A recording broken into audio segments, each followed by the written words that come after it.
All right, guys, I'm about to pull back the curtain on 7 brutal truths that I wish I knew before I left my $150,000 sales job. And if I knew these, honestly, I would have left that job so much faster. And if you're new here, my name's David. I'm a 6-figure sales rep turned 7-figure CEO, and I post videos here on my YouTube and on my Instagram and TikTok every single day, helping sales reps escape the quota chasing treadmill. So if that is your vibe, drop a sub if you haven't already. Now, I personally run a 7-figure business these days, and I've helped hundreds of sales reps at this point escape their jobs completely. And here are 7 things that I've learned that have become even more clear the more sales reps I speak to over the years that completely changed my perspective on sales jobs in general. All right, brutal truth number 1. The company you work for doesn't want a top performer. They want a replaceable sales rep. Now, I closed a $3.5 million deal with Nike. At the time, I was working for a startup, so this was like the biggest deal that the company had ever closed. It was 18 months of work, dinners, courtship, meeting up with them at events. And I walked away with like a $3,000 commission payment for my first payment. The total contract value was like $10,000 in commissions for me, obviously on top of my base salary and all that. But that's when it clicked for me that they don't really reward exceptional, they reward predictable. Top performers are actually a problem for the system.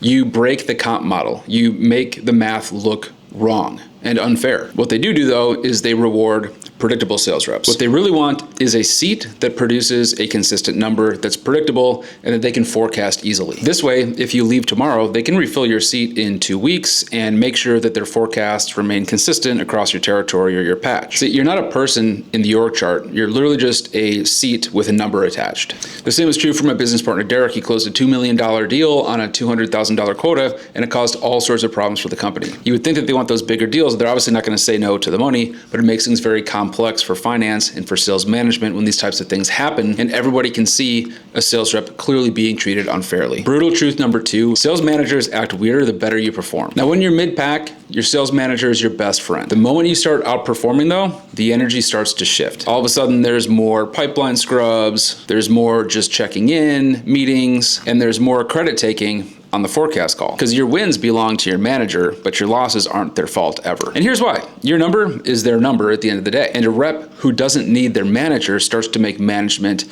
look and feel optional. Now, I had quarters where I was literally carrying the entire company on my back, but I was being managed harder than underperforming sales reps. Make that make sense. Brutal truth number 3. The company you work for that calls you family is definitely not your family at all, bro. Family is not going to put you on a PIP after one bad quarter. Your company is. Family doesn't announce layoffs and raise your quota in the same all hands. I remember I came back from my first vacation in like 3 years at the family I used to work for, and I literally got cornered in the cafeteria by the CEO of my company and the CMO asking about status updates, all that stuff, before they even asked how my trip was. I'd literally been grinding it out day in and day out for 3 years, had never taken a day off up to that point. But there they were asking me who takes a vacation in Q4. Family is recruiting language. It's retention language. It's designed to extract loyalty from you that your company has zero intention of ever returning. Brutal truth number 4. The same skills that you're using to hit quota today are the same skills that you can use to build your dream life. Cold outreach, handling objections, relentless follow-up. These aren't just sales skills. They're multi-million-dollar business skills. They're entrepreneur skills. Business owners pay 5 figures a month to sales reps for literally exactly what you're doing before lunch because they don't know how to do it themselves. When I started my agency, which is what I teach on my page here, so drop a subscribe if you haven't already, or drop a follow on my Instagram. It only took me 2 weeks to close my first client and generate revenue for my brand new business, paying me almost $3,000 a month. And I used literally nothing I didn't already know from my sales job to do that. Same skills, different vehicle, completely different outcome. And now I've built it to a 7-figure per year business. And as soon as I finish recording this video, I'm about to go and take 3 days off and go live in my camper in the woods for a little while. Brutal truth number 5, your stable job is actually the riskiest risk that you can make. You're the only person in your company, you and your sales brothers and sisters are the only person at your company whose job is on the line every 30, 60, or 90 days. Your career has a built-in expiration date that's resetting at the start of every month or every quarter. They can cut your territory, they can raise your quota, they can change your comp plan mid-cycle exactly as they did to my business partner, Derek. You literally have one income source controlled by people that you oftentimes don't even meet or spend any time with at your company. That isn't stability, you guys. That is a concentration of risk, and that is a huge risk in your life. What you want is what I teach.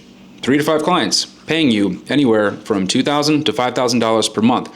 I've got about 15 clients right now paying me anywhere from $5,000 to $15,000 because I've been at this for a number of years at this point. And just like I have a diversified portfolio for my retirement and all of my investments, I have a diversified portfolio of clients paying me a diversified income stream every single month. If I churn out one client, I've got a bunch more to take their place and more coming down the pipeline. Brutal truth number 6, every we from leadership actually means you. We need to push harder this quarter. They're not pushing any harder, you are. We is the most manipulative word in corporate sales, in my opinion, because it manufactures this idea of shared sacrifice. It's literally just softer than saying, I need you to fix this for me, or I need you to go and do this. I literally had a CEO once that I reported directly to literally say like, hey, we need to dig deep this quarter and we need to push harder, as he was on a train ride in Italy. Once you start hearing we is you never unhear it. Brutal truth number 7, the sales manager that hasn't sold in a decade always knows exactly what you're doing wrong. Most sales managers got promoted out of selling years ago. They're coaching you with 2017 tactics used today. The buyers, the tools, the noise have all completely changed. They don't even understand like what's going on anymore. They haven't felt a cold call rejection. They're somebody that just didn't pick up the phone, which is what's happening these days, or had a ghosted pipeline in like 10 years.